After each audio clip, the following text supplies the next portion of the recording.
بسم الله الرحمن الرحيم. الحمد لله رب العالمين، والصلاة والسلام على سيد الأنبياء والمرسلين وعلى آله وصحبه أجمعين. أما بعد، فإن أصدق الحديث كتاب الله، وأحسن الحديث محمد صلى الله عليه وسلم، وخير الأمور عواقبها، وشر الأمور محدثاتها، وكل محدثة بدعة، وكل بدعة ضلالة، وكل ضلالة في النار. بالسند المتصل منا إلى الشيخ الإمام الهمام الحافظ المتكبر المؤمنين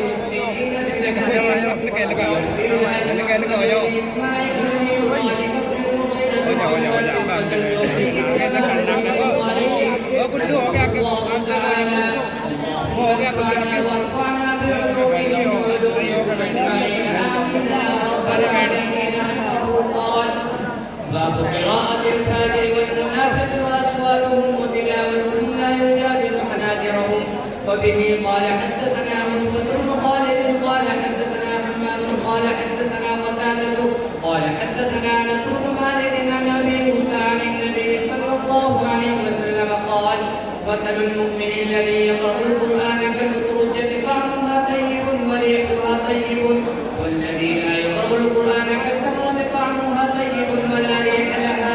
ومثل الفاجر الذي يقرأ القرآن كمثل الريحانة ريحها طيب وطعمها مر. ومثل الفاجر الذي لا يقرأ القرآن كمثل حنظلة طعمها مر ولا ريح لها. وبه قال حدثنا علي قال حدثنا هشام قال اخبرنا معمر عن الزهري قال وحدثني احمد بن صالح قال حدثنا عمته قال حدثنا عمر بن شهاب قال اخبرني يحيى بن عمر بن الزبير انه سمع عروه بن الزبير قالت عائشه رضي الله عنها: سال ناس النبي صلى الله عليه وسلم عن القران فقال انهم ليسوا بشيء، رسول الله صلى الله عليه وسلم: إنهم يحدثون بالشيء يكون أكثر. فقال النبي صلى الله عليه وسلم: تلك الكلمة من الحق يحدث منه كلمتها في يكون وليه تقربن بالفجالة فيخرجون فيه أكثر من 100 كلمة.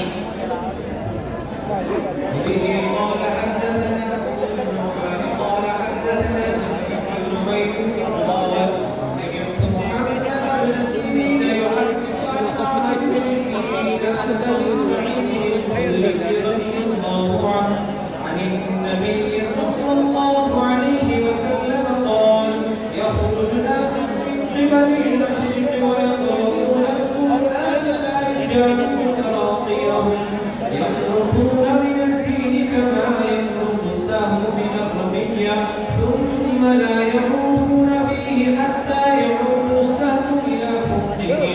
قيل ما سيماهم؟ قال سيماهم التحريك أو قال التسليم.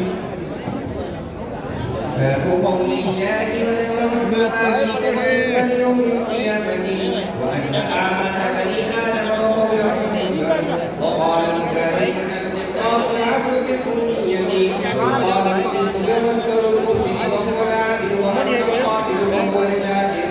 وبه قال حدثنا أحمد بن إسحاق قال حدثنا محمد بن زبيد عن عمر رضي الله تعالى عنه قال: قال النبي صلى الله